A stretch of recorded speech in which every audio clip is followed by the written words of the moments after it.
An archaeologist and her ex-husband, an expert in ancient languages, are sent to Iceland at Christmas time to search for the legendary treasure of the Yule Lads. When others join in the hunt, the pair find themselves swept into a thrilling adventure as they race to keep it from falling into the wrong hands. I mean, that's basically it.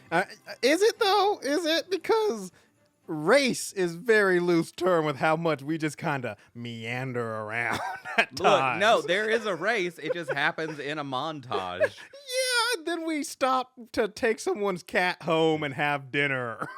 Yeah, there's and a lot then go on a walk to church. Look, it's a bad movie, Donnell.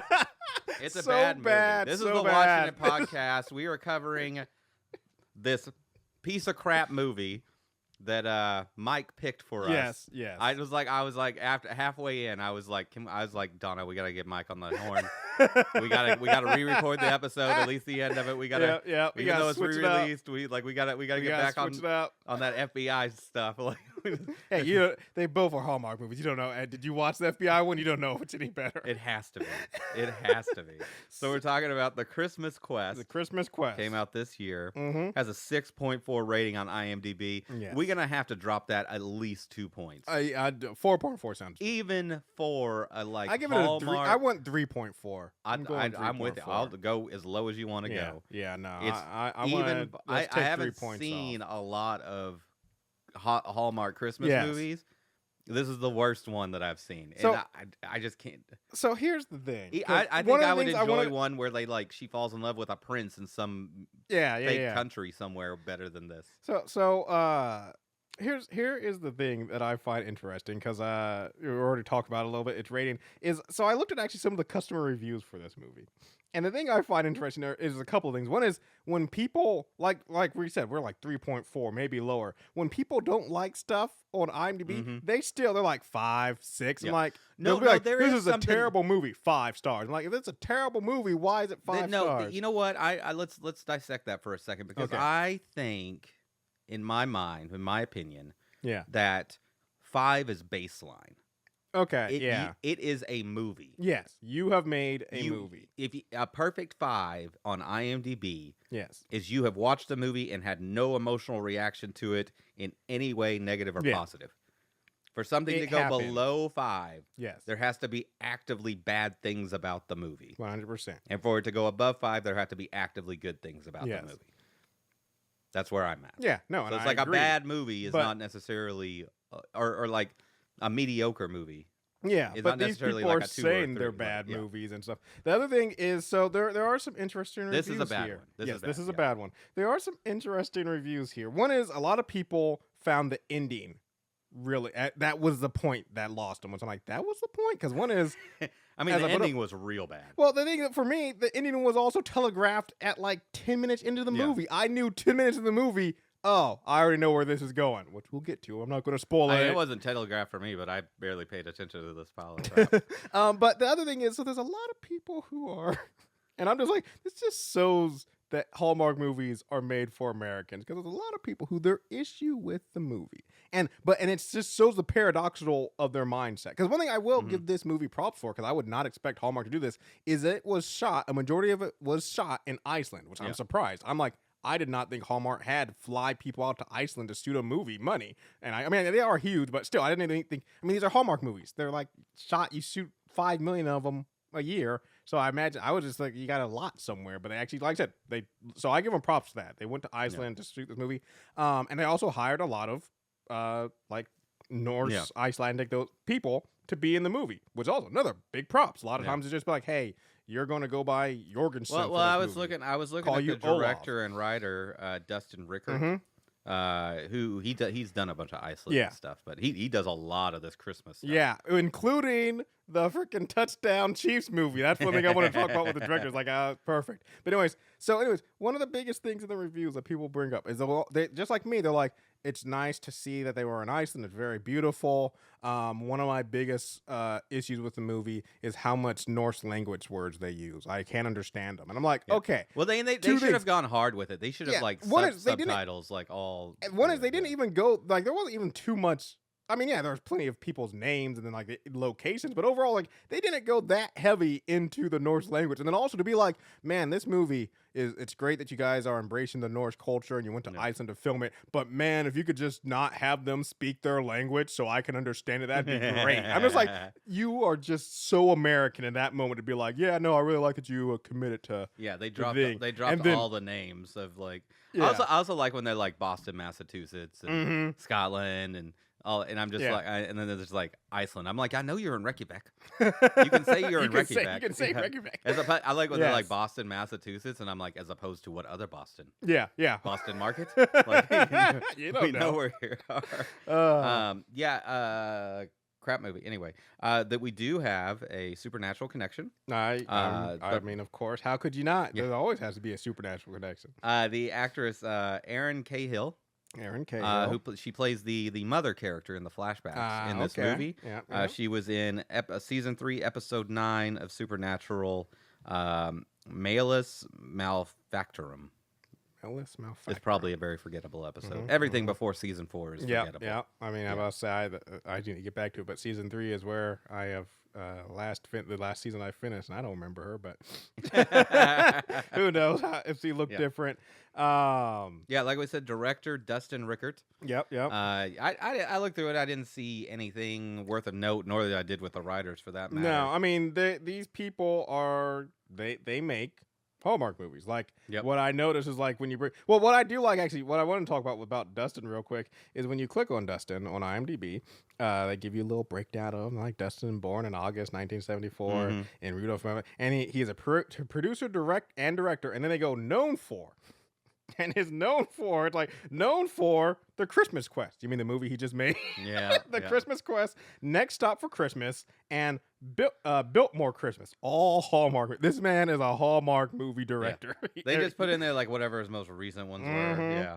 No, they didn't bring in the holiday touchdown, a Chiefs love story. However, our lead actress. Yes. She's somebody. She is somebody. Yes. I mean, I didn't realize, because looking at their stuff, I didn't realize how much of my childhood she was a part of.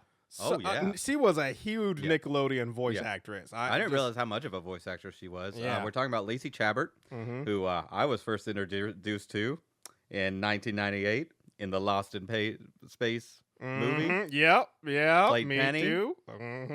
I mean, look. Hey. It can't be creepy. We were the same age. Yeah. We were the same age. Yeah, no. It's not creepy at all. Okay. It was 100%. But yeah, I spent some time in the bunk who for that one. Who didn't? I mean, Lost in Space. Terrible movie.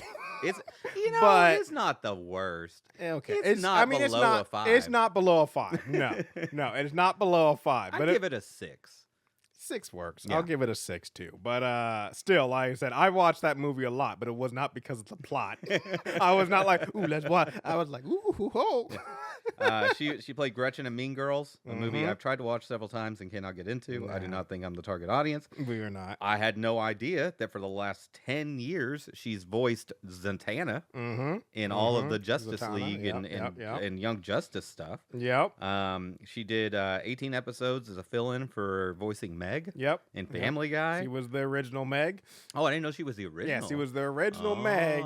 I figured she was just filling in at some point. She got recast, but they have brought her back for different times to make weird jokes. We're like, why does Meg sound different? Or like stuff. Anyway, good for her. I'm glad she's getting work. I don't know what she's doing here, except that she probably wanted a 6-week vacation in Iceland. Yeah.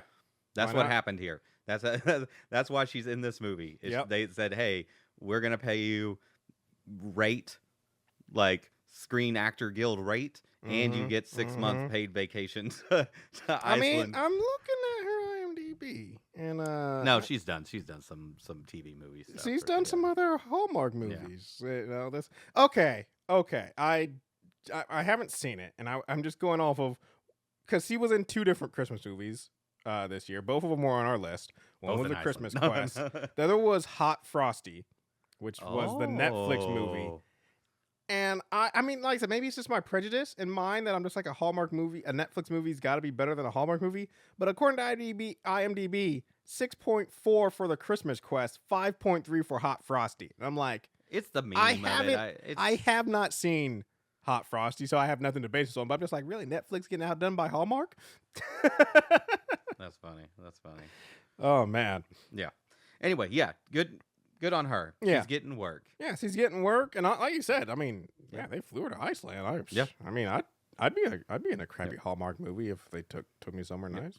I mean, I was like, once again, going back to the pros of this movie, Iceland looks freaking fantastic. Oh yeah, Iceland's a I beautiful was like, country. Man, yeah, let me hook me up with some of that. I mean, I'm not going to live there because I don't like the cold, but I visit the cold places. Yeah. I don't stay.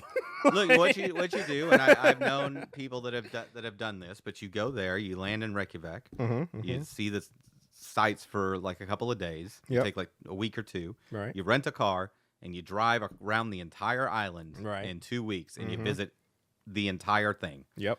Because it's small. Yep. No, you can drive around the entire island in a day if you really want. But if you're going to stop and see everything, you can just do the whole country in 2 weeks, come back, party it up in Reykjavik before you fly out. Sounds like a good time. Don't get sick from the rotting fish that they grow in the ground or whatever. Yeah, no. When they introduced that in the movie, I was like, hold up. That we have a leading man, Christopher Poloa. Yeah, I'm gonna say that last name right. Yep. This is what he does. Yep. He does. I mean, he has the look. I mean, he got the chin and everything. Like this man, he has the look of like, yeah, no, I'm here. But that's what I wanted to bring up was where was it? Now I can't remember. He was in like a normal movie. Oh no, yeah, he was in Wonder Woman 1984. Do you want to know who he played in Wonder Woman 1984? Random guy. He played Handsome Man. Yeah. I was like, yes, I love no name, just handsome man. We need a good looking man to say 2 lines and stand over here in this movie, and he's like, that would be me. Yeah, that's this guy. Yeah, he's been in a bunch of stuff that I've seen. Mm-hmm. But if he wasn't just generic handsome man in every role that he's been in, like he was in Jurassic World Domination, I would have no idea. The Coliseum, I would have no idea. Yeah. Like, it's just he's just random handsome man. Handsome man. Hey, and at random. That, he excels. Yeah, but I'm going to give him an 8.0 as random handsome man in every movie he's ever been on IMDb. Hey, random handsome man also makes you is a great way to make a living. Honestly, I wouldn't mind. Hey, he's been getting work for the last 20 years. I'm sure he has a better house than I have. Yeah, I would not mind being random handsome man. 4 episodes of Mad Men. Mm-hmm. No idea. He was in Ballers at some point. Like he's working. Always Sunny in Philadelphia as male employee. Forgettable. Yeah, I mean, he's been around. He's getting work. Those are the best. Dark Strike in Birds of Prey. Ooh, okay. No idea. He was even in one episode of Angel. Oh, okay. Yeah. All right. Anyway, I mean, just random handsome man. Random handsome man. Hey. Yeah, doing a fine job in his role. Yep. Hey, I'd like to be random. He was in House too. All right.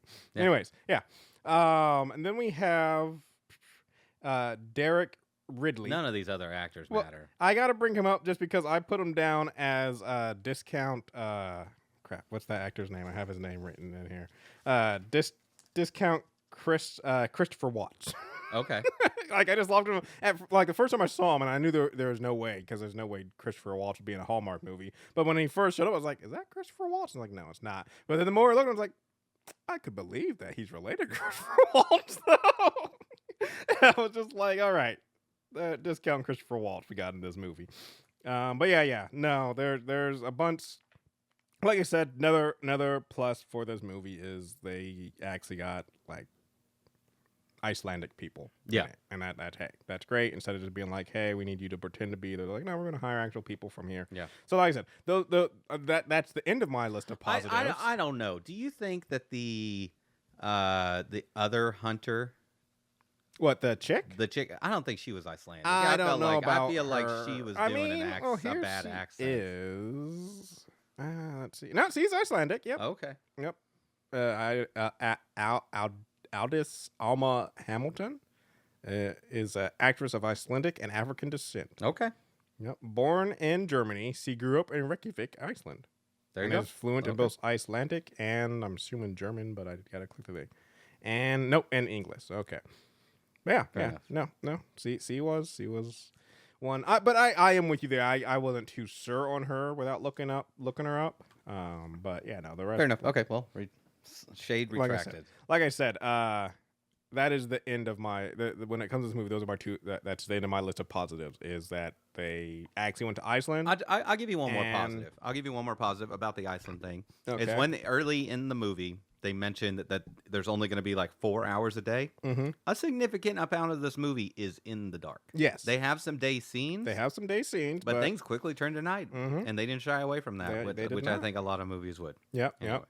Hey, if you like this show, you should check out our website, watchinitpod.com. There you can find links to our social media and to email us, watchinitpodcast@gmail.com. We got more Silo coming up. We got our best of coming up here in a couple of weeks. Obviously, in a couple of months, we'll be doing some Oscar stuff. Yep. But yeah, exciting things ahead. We got Severance. Oh. Ooh, man, Severance is going to overlap with the Daredevil show. Is it? I think so. Oh boy, it's rough. Okay, I mean, we do Marvel shows, so we got to do it. It's gonna be, Severance. We'll see. We'll see how this plays out. Maybe it's trash, but it's not gonna be. It's gonna be so good. What, Severance? No, Daredevil. Oh yeah, Born Again. It better be. I mean, they brought back the actor, which I'm glad for. When they first started incorporating and all that, I was like, cool. And then they at first were like, and we're getting rid of Daredevil, or all the Daredevil and Luke Cage and all that stuff. And I was like, but he's perfect for it. Yeah. And so when they brought him back, I was like, good. Actress that plays Jessica Jones is like very active in the social medias, being like, hey, let's get it done. Let's get me in there. I'm wondering if they will, because if you bring her back, then you got to bring Luke Cage back. If you bring, I mean, that thing is, and so I actually, and this is getting weird for Christmas hustle, but I just want to finish. I actually saw something about Iron Fist and them. No, we got to leave Iron Fist out of it. Well, them so. I don't know about Jessica Jones and Luke Cage, but it would make sense for both of them to come back. But with Iron Fist, it sounds like they might go with a different actor and try something else. They got to reboot that. Yeah. It'll be interesting though, blending that. Anyway, we now return you back to the Christmas. Yeah, the Christmas special. All right, here we go. The Christmas quest. Yep. Starts in flashback. Yep. Iceland, 1994. And so I had this thought. It's a weird thought, but I'm just like, how far out do you got to be before you call something even though this movie isn't predominantly in 1994, I'm just like, let's say it was. How long before something like that? When does the 1990s become a period piece? Now. Okay, I was 30 years ago. That's what I was about to say. It's are we to the point where if you make a movie about the 90s, it's a period piece? It's a period piece. Okay, all right. Absolutely. Yeah.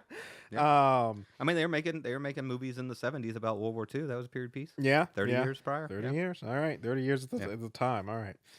So her mom, which we will find out later, is literally investigating a manger. Yep. I was just like, really? So I didn't know what a manger was. Okay. I thought it's technically just a barn, right? Is what she's investigating. But a manger is technically just the trough where the food is. Yeah. That's where Jesus was born, in the trough. Yeah.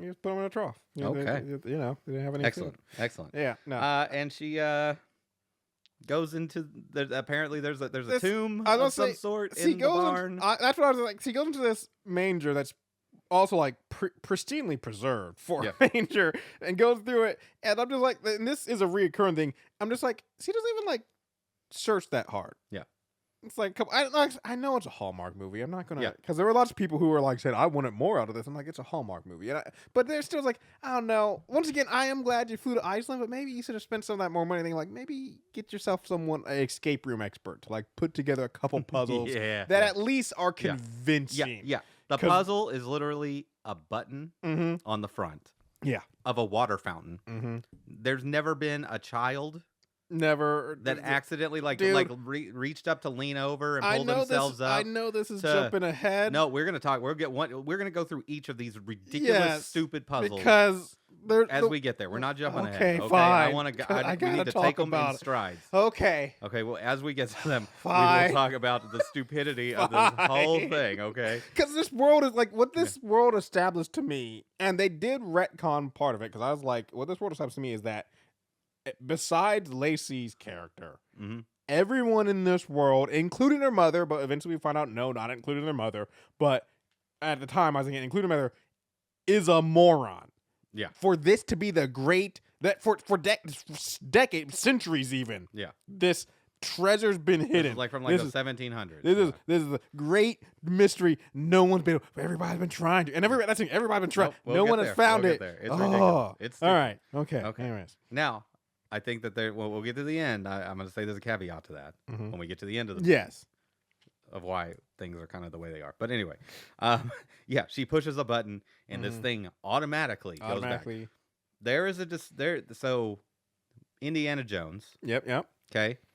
And I think the Temple of Doom, where it's got like the traps and with the darts and the falling door and the ball that rolls down. Right. And all that. Yep. That is of way more archaeological importance. The traps. Yes. That have been there for God knows how long in the Temple of Doom. Yeah. Or not the Temple of Doom, but whether the temple he's in at the very beginning. Yeah. That's not the Temple of Doom. It's not the Temple, but I can't remember. Yeah.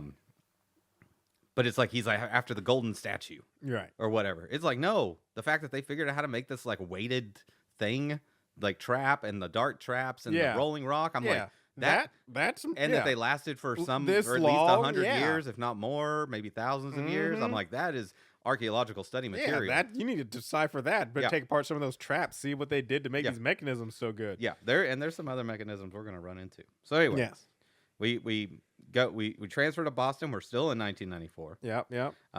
Where she's having Xmas with the daughter, which is our lead in a young form. And she gets a compass. Yep. And she reads the journal to her daughter. Yep. And that essentially sets up her daughter's life. Like that's her, because we spring into the future where her daughter. Well, I will say that she does tell the story, and I do like this little cartoon. Yeah, you know what? That's another positive I forgot about. I actually did write that down. I was not expecting the kind of animation. It wasn't like super like animated, but I it was, still wasn't. it was good art. Yeah. It was pretty good art. I was like, okay, that's so yeah. There's no. I also really like the transition to the future, where the mom's telling the story, and then it just changes to the daughter's voice, and she's giving the talk, at the college. But I also like what is this college course? Norse history. I guess something. Norse history. But we're talking about the Yule Lads. What's the Yule Lads? I feel like seemed like a really big deal. It seemed like a big deal, but later on, she lists out all the Yule Lads, and when she does, we got to talk about some of these Yule Lads because I have questions. I did not pay attention, but go on. I'll let you. We'll get when we get there. Yeah. But anyways, so she given the history to her class, and like I said, this is when Discount Christopher Waltz shows up, and he wants to have an expedition to track down basically this treasure. Everyone knows that's in this world. Everyone knows of this treasure, or a lot of people know of this treasure. Yeah. And also, everyone knows that there is this cipher out there. Yeah. But no one need the horn key. Yes. Yeah. No one's been able to find this horn. Jump to our heroine in Scotland. By the way, he's like, it's like a month to Christmas or something. I don't know. You need like 6 months to prepare for this expedition. If maybe he already had everything else in place. And he didn't have the horn. He knew where it was. True. But he didn't have. If he had shown up, but with how the does horn, he know? That's what I'm saying is everyone is like no one. They talk about this horn. Well, he found some later. kind of like manifest or something. Yeah. They talk about this horn. Well, no, because a shipwreck had just been discovered. Yeah. Or something, but. Then she goes to where the stuff is. She goes to Scotland. See, but all this stuff has been in storage for like 100 years or something. Yeah. Exactly. And the secret. By the way, alternative description for this movie is a pair of Americans run around the world looting priceless artifacts from other countries in museums. I mean, yeah, but that's. Okay, sidebar. Because I've never been, here's the thing, I've never been a fan of the Tomb Raider games. I've never been a fan of Indiana Jones because that's what they are. That's what we've made archaeologists out to be. Is like actually even this is just jumping ahead a little bit. There's a scene where they need to get inside of a building and she whips out some lock picks. I'm like, all archaeologists are just criminals. Yeah. They're just criminals. Real life Tomb Raiders. Real life archaeologists. I'm not calling you criminals. I'm talking about the fantasy archaeologists. Even in this Hallmark movie, they just established. We just break in and steal shit. I know. I needed to see the scene where she smuggles that horn out of Scotland. Yeah. But yeah, so she's in Scotland. Once again, these comments, knowing what I know now, I'm still gonna say them.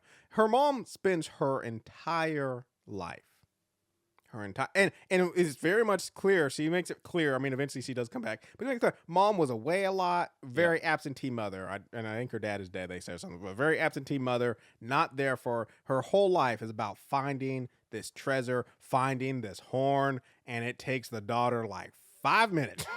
Yeah. Horn. And I'm Again, like, another. Mom, what is going on? You were absent from your child's life. You put this above her. You didn't even. I mean, she did. We find out eventually, but still, overall, I'm just like, it wasn't that hard. Yeah. No. She goes to this warehouse. Yes. Where she finds the horn. In like an ancient washing machine. Oh my God! It is an ancient washing machine. It looked like a stone washing machine. Yeah, and like the way that she didn't have to do like some fancy thing. No, she just pushes a Push button. a button, and that button never got pressed no, during any of the times. No one ever thought. No one was dusting in here before. Yeah. And oops! Like, I'm not even saying a treasure hunt. I'm just saying day to day life. Yeah.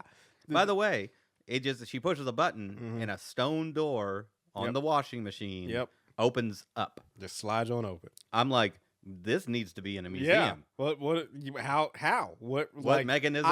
When that washing machine was closed, it didn't look like there was anything on the outside.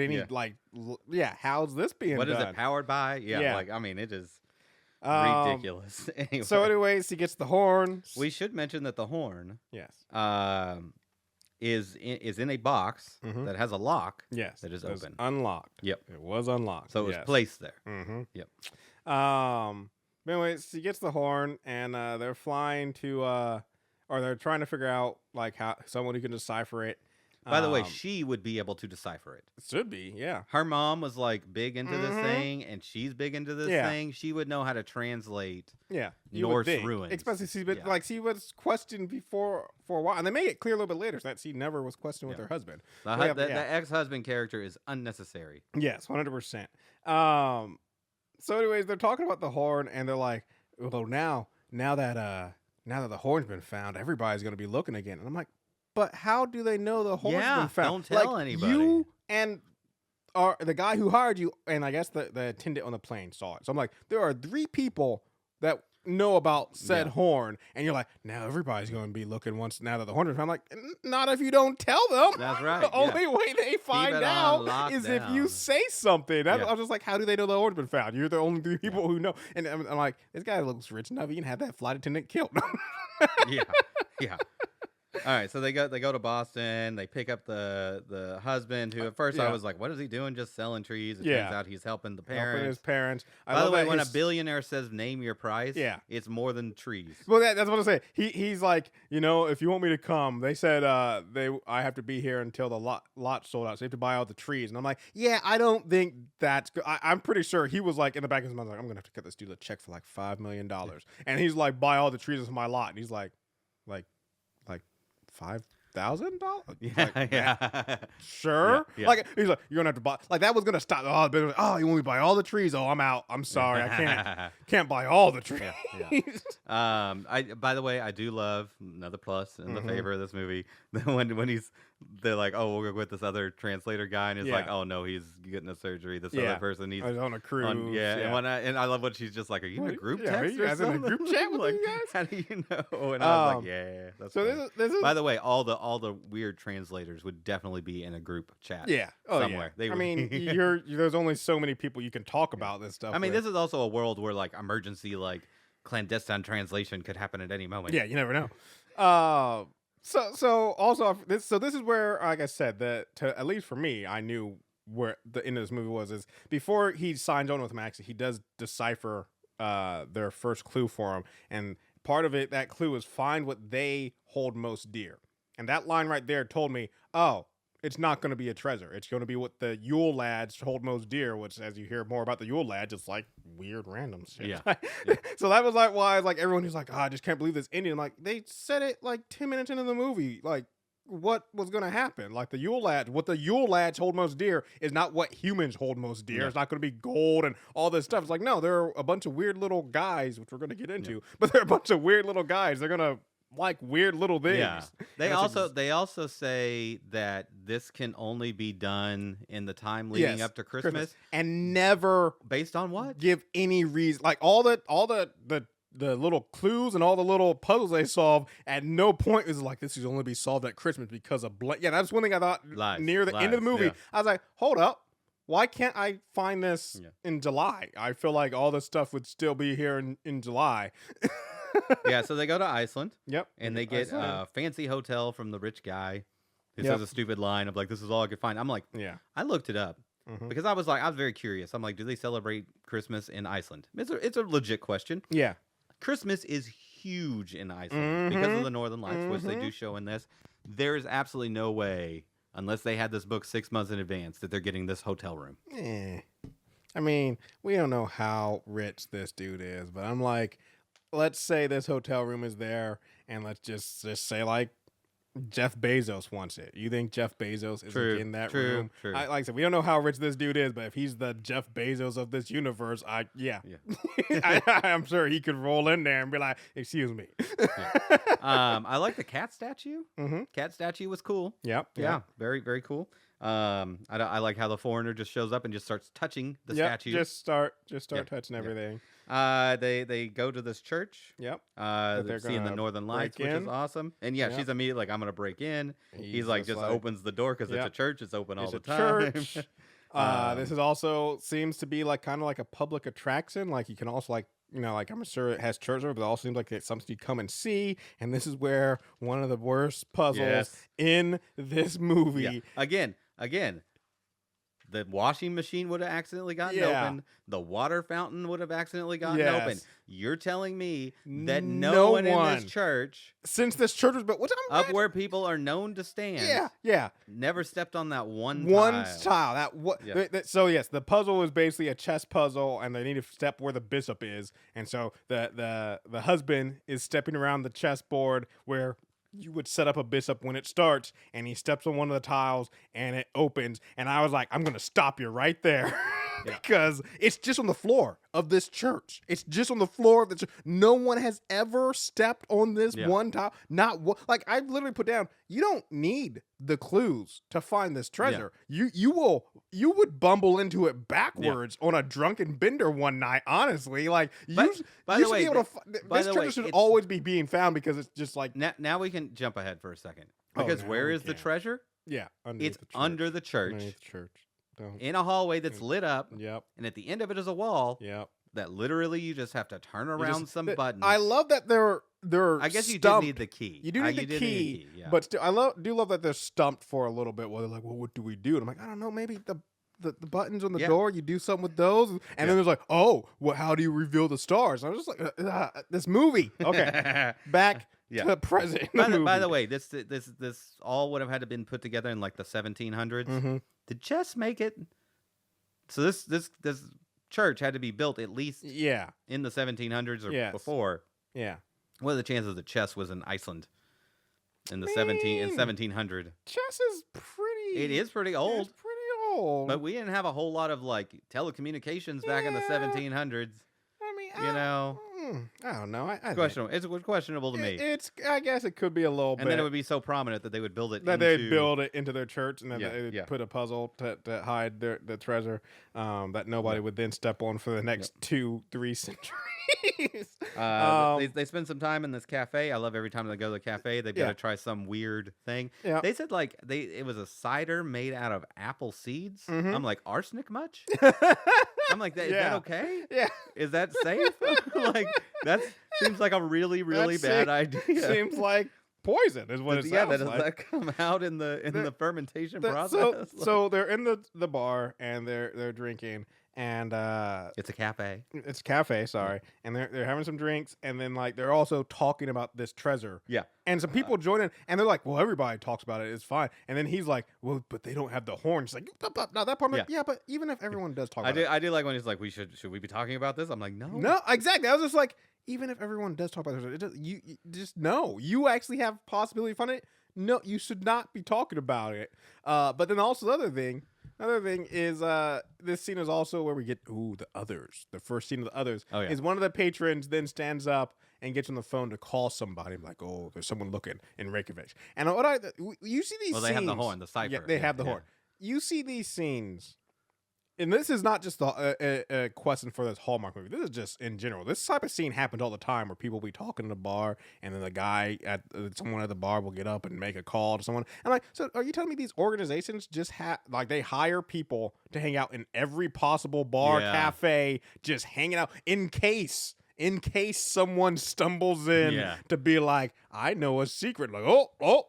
Like, is this guy here all the time? No, because we learned that he's calling the lady hunter, yes. treasure hunter, yes, exactly. who's really the treasure protector, right? Yeah.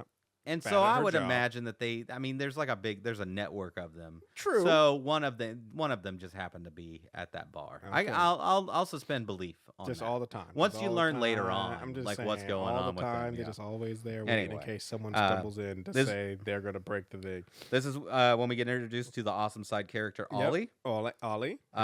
Who she definitely slept with Ollie. At some point, yeah. The way she's like, no, he's just a friend. I'm like, Ollie's a great guy. Ollie's a good guy. He's a good-looking guy. He's a good-looking guy. He'll give you his Jeep for like a whole month for like a cookie. Yeah, for a bag of cookies. How good are them cookies?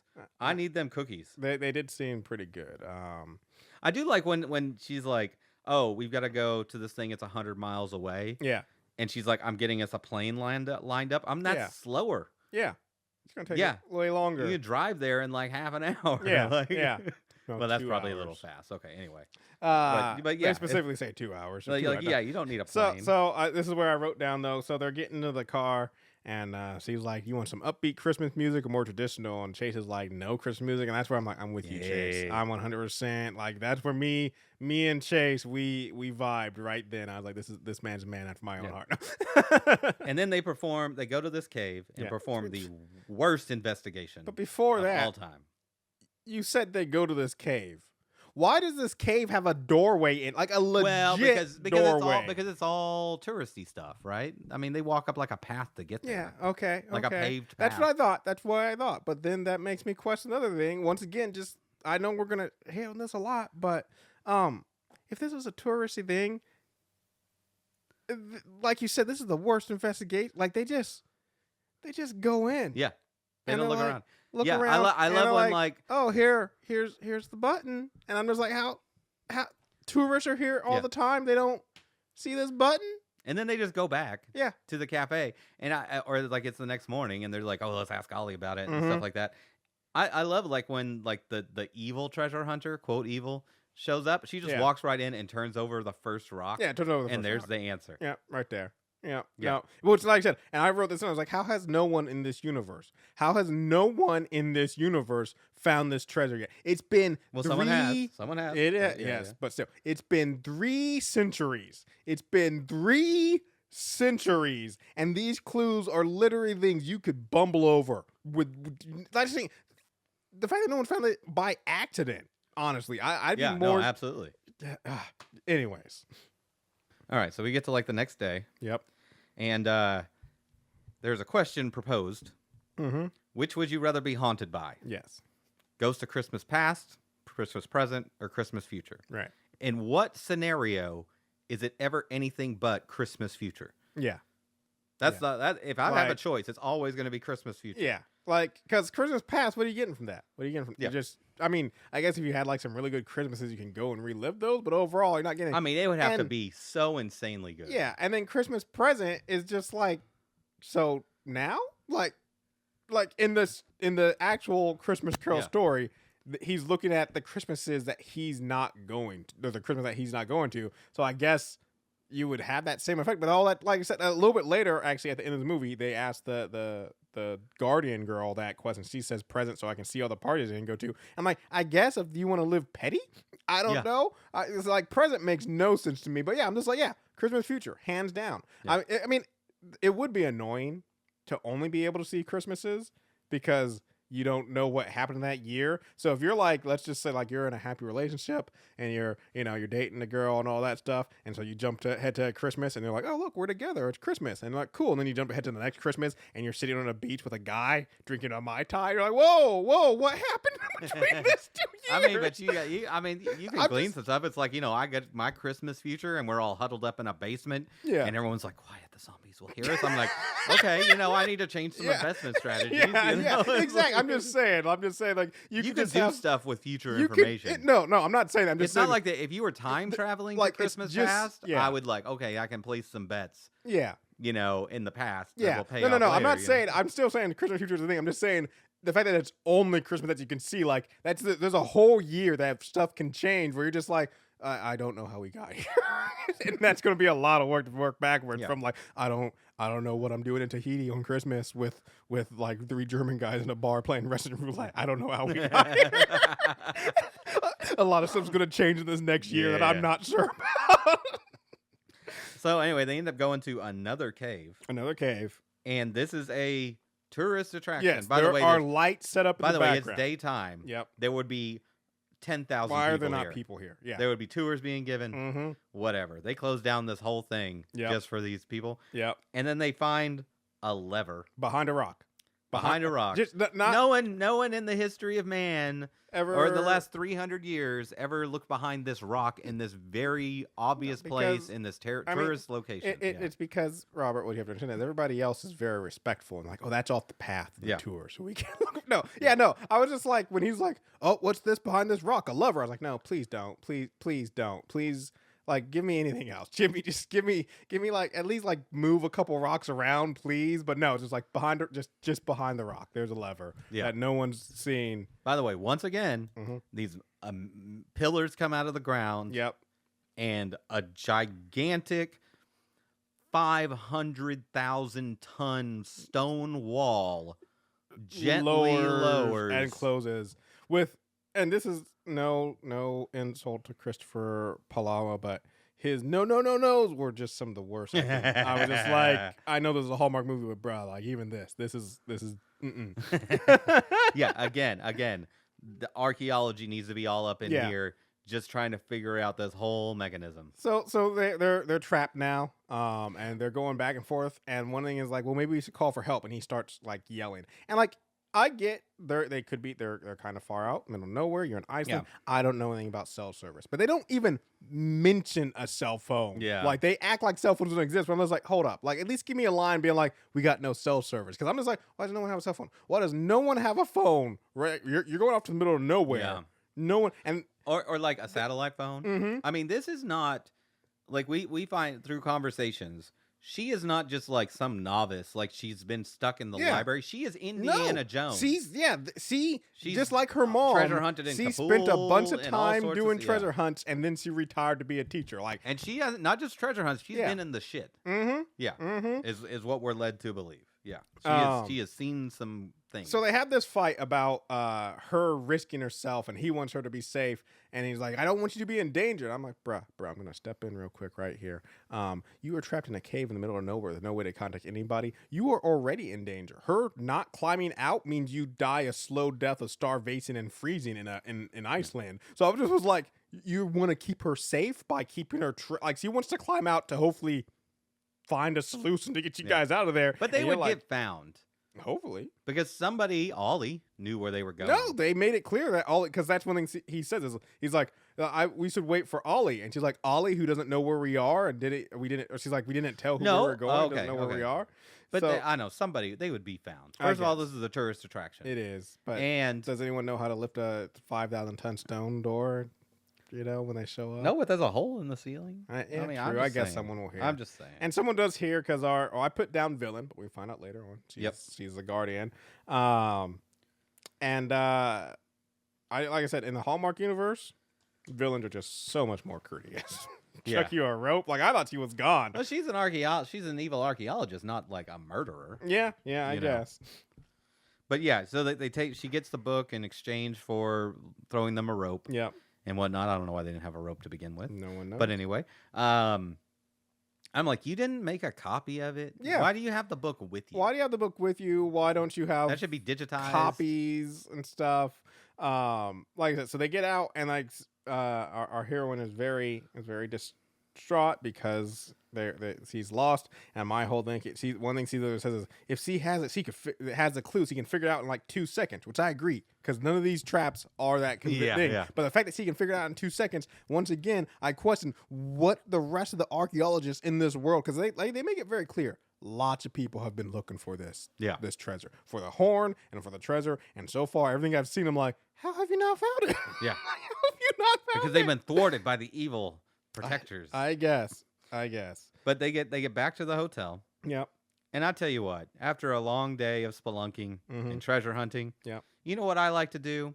I like to get dressed in one of my sexiest outfits. I was looking at an outfit. I'm like, what is this? And just hang out in the fire. I am rolling in, and I'm going. First of all, I'm just going straight to bed. Yeah. But if I have the energy, I will take a shower and get in my pajamas. Get in some comfy clothes, not a nice thing with like shoulders she's exposed. going out to the club. She looks like she's going out for a nice time in Reykjavik. Yeah.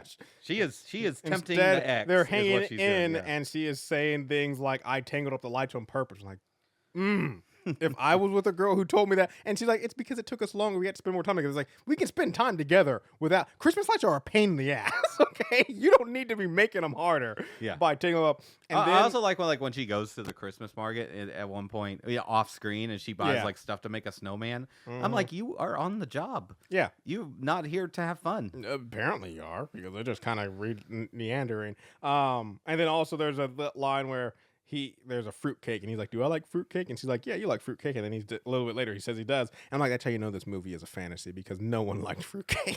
No one likes fruitcake. Yeah. But they eventually get, and we're going to pause here because I wrote down the 11. I don't know what the other two were. I can't remember them. But I wrote down the 11 left because they break down. They finally decide they're going to go back to treasure hunting. And they have 11 clues to figure out. And they do a montage. And they're based off of the lads, the 11 of the 13 lads that are left. Here are the names, Robert. Okay. And this is why Good luck with this, Donnell. No. They don't have Norse names. Their names are.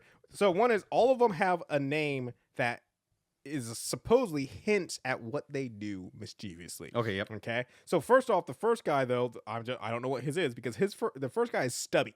I'm like, what is that? I don't know what that hints at. But now let's get into the rest of them. We have Spoon Licker.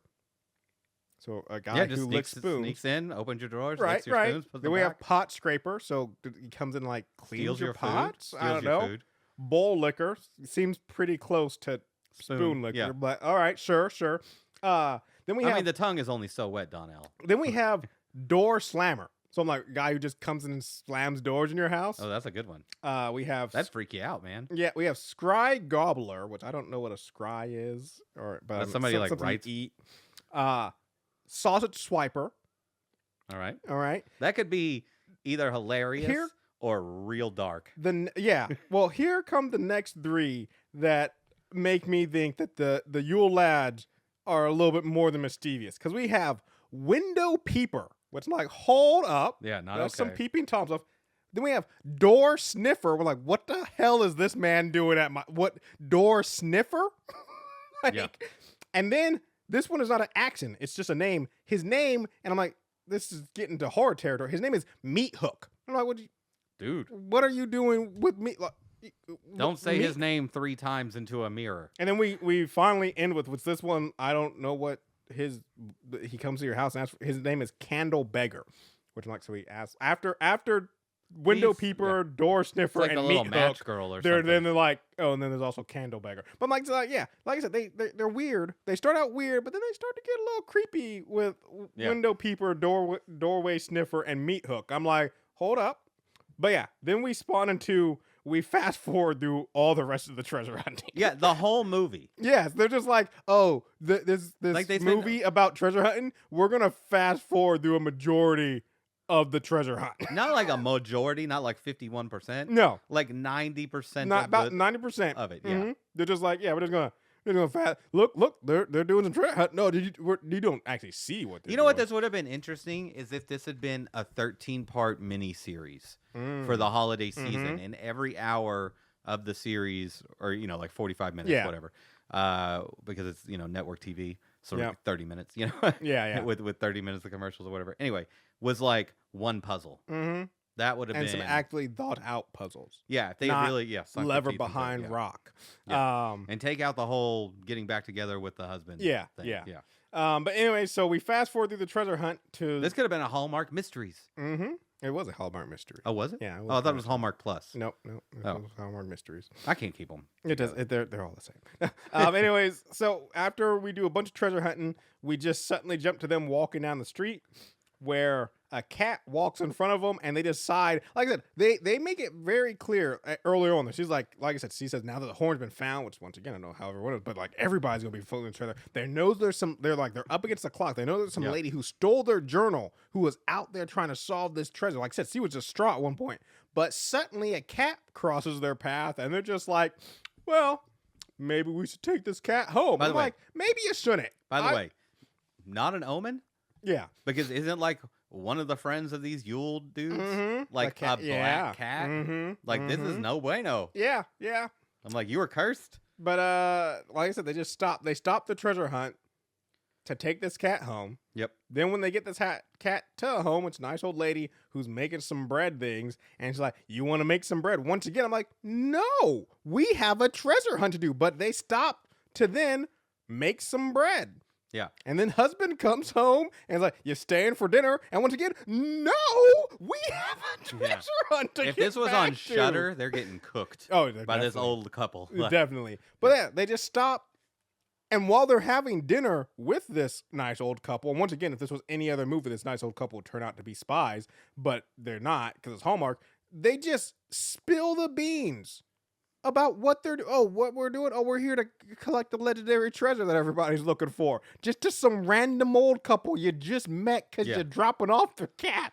And I'm just like, who are you? It's ridiculous. And then, I mean, at least they serve a purpose yes, later. they do. Which is the next thing that happens. I was going to say, then before that, just to wrap up our delayed treasure hunt, when they leave, they see these people doing a walk for peace. And like, when else are we going to get to do this? Like, I don't know, next year when you're not looking for the treasure. Yeah. I'm just like, who are you? When it's warmer. Who are you people who are just like sidetracked in the middle of your highly intense, supposedly race to get this treasure? So it suddenly turns into like a heist movie? Yeah. They're going to. They have to. Once again, their next clue is at least this time it made a little bit more sense where it was, because it was at a museum thing where they're having a big gala. Yep. And so they got to go. I got to say, so he puts on a tux, which you got to do. You got to dress up. And I'm not saying you can't dress up her, but she was wearing the wrong dress for this. It was way too poofy and big. I'm like, no, you need a slim dress so you can. By the way, hide. this is not shoulderless dress weather. No, unless you've got a nice coat to go with it, which she did not have. She did not. Yeah. This is Reykjavik in the winter. Yes. Yeah. Ole drops him off, or Ole goes in first and gets kicked out, but gets some names off the list. And they take these names and then proceed to go and use them. And the whole time I'm like, so Reykjavik, they don't check IDs? Yeah. You walk in and say, by the way, this I'm isn't Tim, just and they're just like, oh, you're Tim. All right, cool. No one's seen Tim. No one knows who Tim is. You're just letting him in because he said he was Tim. Yeah. By the way, this isn't just like some random party. This is like a high target rich environment of like the rich of the rich. Yeah. The rich and politicians and this is a assassin's dream. Yep. Yeah. Yep. But yeah, so they find out that the artifact that they're looking for is in a storage room, and so they suddenly turn into con artists and master thieves. Yeah, and go con the badge off of a guy. Who's during stupid. which, this guy lets out that he knows. Well, no, he doesn't know, but that his brother works for the person that our heroine is pretending to be. And so the whole time I'm like, okay, I get it. I didn't know my brother's boss. I've never seen any of my brother's bosses, so I don't know him off bat. But I do feel like, I don't know, you would be a little bit weirded out by the fact that she doesn't really, like, you had to remind her who your brother was and about the merger that her company is doing. Like, I'm just like, I don't know, if I bump into my brother's boss and they know nothing about my brother who works for them or any of the thing that their organization is doing, I'm probably gonna be like, oh, You're not actually You're party there. crashers. Yeah. This ain't his first rodeo. He used to be a party crasher. That's how he got where he is. But yeah, they use his badge to break into this storeroom. Yep. And they find this door with this hidden seal. And again, they press one button. This may be more egregious. It's the word than the floor I tile. literally wrote in all caps with an exclamation point, "Come on." Yeah. They're looking at the door. There is a disc in the middle of the door. And even the guy, the way he even says it is like, "What? Look at this." And he reaches forward and he slides it to the side. And there's the clue. No one has. I'm just like I said, this isn't a museum. Yeah. They moved it from its original place. Like so nobody's telling me accidentally in the pushed this time button. of moving it, just this. Also, this thing has probably been turned upside down, laid on its side, fallen. Yep. And moving it. The little key thing, just perfectly, nothing holding it there. No. Just perfectly righted up. Yep. Yeah, no, that thing would be like leaning over. This one was the most egregious. This was the one worst, where I was just like, I feel like this is when the writers just kind of gave up. They were just like, we need to. I think to jump ahead, I think the implication is that everything was placed there by the mother. That's my take on it. See, because that's why the lock was already where the horn was. No. I agree with that. Yeah, but I don't think it was placed there as like, oh, she set this all up and all these people for her to found it. Like, I feel like she just put everything back where she found it, and did in hopes. So my thing is still, and her mother did all this. Like, she was still a kid when her mom retired. So her mother did this all at least 20 years ago. In the 20 years, no one else has stumbled across it. Yep. Like I said, they have made it very clear that this treasure is very prominent in the world. Everyone knows about the Yule Lad's treasure. Everyone wants to find it. There have been archaeologists searching for it all the time. If the mom found it, I feel like any other archaeologist who's been working this long should also be able to find it. I like when they go into that one place and like the evil treasure hunter had already been there, and they're just like, there's just no talking about, somebody just recently cleared this exactly. off. So nothing's out of place. Visible. Nothing. Yeah, just Anyway. The way that they almost get caught, and the way that they get out of it is by doing like a kiss. Yes.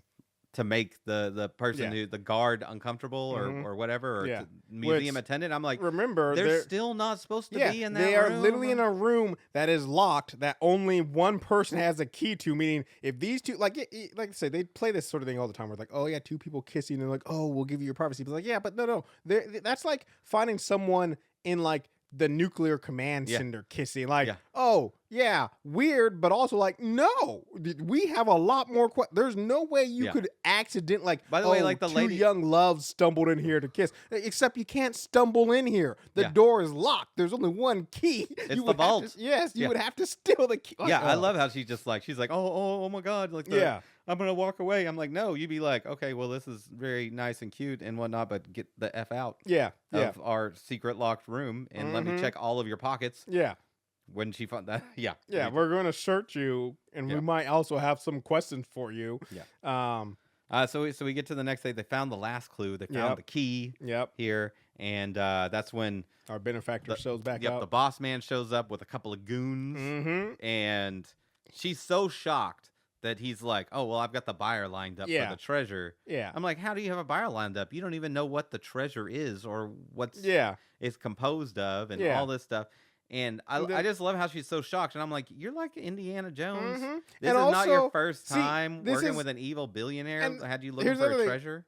Her story changed because she's like, yeah, I thought we were doing this for history. If we jump back, I didn't write this down, but there's earlier in the scene, there's a part where her and her husband are walking through the town before like they get really into the thing. Like it's when they first get to Reykjavik, and he's talking about like, well, what will you do if you finally find your mom's treasure? And she's like, well, I'll have everything I ever need, which really sounds like she was all like she says, I'll have everything I'd ever need. So to me, up until this point, seemed like she was also going after this treasure because she wanted money. Like it wasn't like, oh, for history's sake. I was not getting the big "this belongs in a museum" vibes from her. No, and she's literally a thief. Yeah. She has literally stole priceless antiquities Yep. from other countries and 100%. smuggled them to other places for her 100%. own benefit. Yes. As soon as she found that horn, she should have gone to the whatever head museum of Scotland is and be like, look what I found. Look what I found. We should return this to the Icelandic people or something, and get the scientific community to look into the box that I found, the washing machine I found it into. And, like, hey, everybody should be studying this, and then, whatever. It's stupid. Anyways. Anyway. They get away from the goons. They get by being picked up by the lady we found earlier, who turns out to be, which, by the way, is exactly it's exactly like Indiana Jones and The Last Crusade, where like literally the guys that are trying to protect the Grail, like save them on the boat, like yes. Stolen material. She explains that they stole so much from this movie, but they explain that she's a guardian and stuff, and that's what her family's been doing for so long. Which I got to say, you guys are really bad at this. You're lucky that everybody else is also bad at this. But like, this one thing she even says, like, "Oh, we don't even know what the treasure is." Like, so you're protecting something. You are being tasked for generations. This is being passed down for generations. Safeguard this treasure. You don't know what it is. You don't know where it is. How do you do your job? Like, how do you know you didn't walk past somebody holding the treasure because you don't, once again, know what the treasure is? So that guy with a golden necklace on, that could have been in there. You don't know. That could have been in there. Like, just like she literally says, "Oh, we don't know where it is and we don't know what it is. We just protect it from other people." How do you know you're protecting it? How do you know someone hasn't already found it? I don't know, 2 centuries ago and sold it, and that's why there's some rich person living over here. Like, it's just you know what it could, that. You know what it could be? Toxic waste. Yeah. Like, sidebar. We have a problem in this world with nuclear waste. 100%. Because it's going to take like 10,000 years or 100,000 years or whatever for it to degrade to be safe. And we're starting to shove it, and we're burying it in the land and shoving it in the mountains and all this stuff. That's one of our plans. But looking at like how language has changed and writing has changed and all this stuff. Yeah. How do you convey the warning that 10,000 years into the future that this place is unsafe? Unsafe, yeah, and not something for archaeologists to go on a trip. And one suggestion that I like is creating a religious order that keeps people that are like, there are ghosts at this land. It is unsafe to go to these lands. Kind of thing. That doesn't stop the Indiana Jones. Exactly. That's what I was about to say. Is like, eventually someone's going to be like, "Ooh, the treasure's there. I got to dig it up. It's the sacred treasure that they don't want it. This secret organization doesn't want us to get to, and they're going to die of cancer. They're going to die. Yep. In agony. Yeah. Serves anyway. right. So anyway, they go to the treasure. They discover that the treasure is back where they started in true Myst fashion. It's right. Oh, that game makes me so angry. Anyway, it was right there. It was right there at the start. The whole time. And, just a hallway with lights. Yep, lights lit, and that's on the reviews. There were so many people like, "Who lit the candles?" And I'm like, just apply video game logic. You stumble into the temple that's been sealed for the last 10,000 years, but everything. It has not been. There is a modern door. Yeah, there is a modern door into these catacombs. Yes, that go nowhere. It's just a hallway. Yep. Straight hallway. Doesn't go into anything. Well, I mean, it does, but it goes to a dead end as far as we're concerned. Dead end. I do love the protector treasure hunter lady, and she's like, "I'm not going down there." I'm like, "I'm not cave diving today," and I'm like, "You've been cave diving for a week," but also she's just like, "I'm an accountant." Yeah, she's like a treasure hunter who doesn't like the dark, and he's like, "I'm an accountant. I got work on Monday." And I was like, "Yeah, at least you're doing something, Mel." Yeah, that's funny. But yeah, they get to this star map, and at least. It's stupid that they just turn the stars in no particular order. Nope. But I will give them that they needed to put in the key. You do need the key. This was the only part of this whole treasure hunt that you couldn't stumble into backward. Yeah. Because you're not going to just happen to have the key. Though there is a part of me that feels like, do you need that, or can you stick any stick in there? Because part of me feels with the way these treasure or these puzzles been set up, any cylinder you put in there would have opened that door. After you flip around the star, you just stick something circular in the hole. Like, oh, door's open. That's so funny. But then the door opens, and I just went, the F. What the F? I don't. This is so stupid. I mean, I was just like, they dropped the hint 10 minutes into this movie that it was going to be No, just a bunch of random knickknacks. I'm fine with it just being a bunch of random knickknacks. Okay. But it's decorated for Christmas. Oh, yeah. And Well, with, they're the Yule with Lads. modern Christmas lights. Okay, that part. But are the Yule Lads real? Well, so that's the thing that we talked about on the pre-special is you were like, do you think we were going to get confirmation of the Yule Lads? And that's what I wrote down that I was right. That was like, we're not going to get a confirmation. We're going to get like a tongue-in-cheek, like, maybe. And that's what exactly happens is as they're leaving after they have their discussion, because they get all, at first she gets all upset. They're like, oh, my mom wasted all her life for this treasure. It's nothing. What she did. Your mom was absent of your life. Absent from your life all this time for a worthless treasure. And sure, she did come back and give you 10 years, but yes, your mom was absent from your life because of this, and you were absent in life also. But anyways, and then there's the big, like I said, because it's a Hallmark movie, not only they do have remnants, there also has to be the lesson learned, and the lesson learned was to treasure the things that you have. Yeah. You know, whether it's relationships or simple things. That's what the Yule Lads are doing. But anyways, as they leave this crypt, it suddenly magically seals, and you hear some giggles. And, you know, we don't see any Yule Lad or anything. But like I said, and that's what I said in the pre-show, like, we're not going to get confirmation, but they're going to give us like a little, maybe they're real. Yeah. And so, that was it. But I need to know, like, did they take the key back to the door? Did they sneak back into the museum to put it back? Did they put all the stuff back? I think the insinuation is that the mom went there because she left the compass. Yeah. And she left the letter. Mhm. And then she went back and put the key back. Yes, he put and all the any stuff other back. clues. That's what I think. including And the horn. Yes. And, reset all the traps. Yeah. Like, somehow figured out how to lift the 5,000-ton door back up. Yeah. Just ridiculous and stupid. And then we do get a final scene with the big bad boss guy. He's lost out in the middle of nowhere because they got the coordinates wrong. Place. Yep. It's a bad movie. Yeah, 100%. Do not watch this movie. Do not. It's stupid. Oof. Yeah, it hurt. It's terrible. It hurt. It's the watching worst. this movie. Yeah. Like I will say this. Go watch. I have not seen the Christmas charade, Mhm. but go watch it. It's got to be better. I go into every year when we pull out a Hallmark movie here. I go in these with low expectations because it's a Hallmark movie. I'm expecting, and they did not meet my low expectations. Exactly. I was like, I'm expecting a pile of garbage, but this was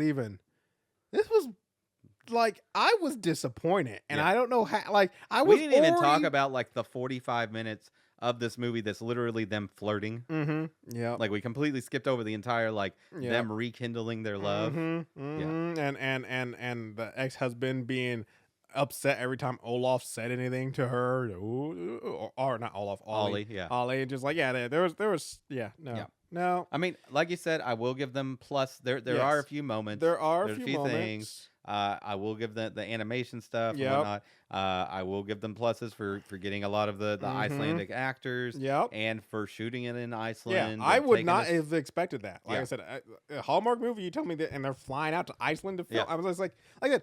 And we even looked, like I said, we covered the stuff. Like they're popping out like, I think it was like 70-something of these a year. And I'm like, you got time to fly to Iceland to film one of these? But they do. So that mad props for that. Too bad it was a pile of garbage. Yeah. 3.0 is our rating. Yeah. I thought we did 3.4. Whatever. I'll keep trending lower. Yeah. By the end of this thing, you're like 1.2. That was before I had to talk about it for an hour. Yeah. Okay. Yeah. I had to watch the pile of crap and take notes and do research on it. I did think of another positive, and this is it.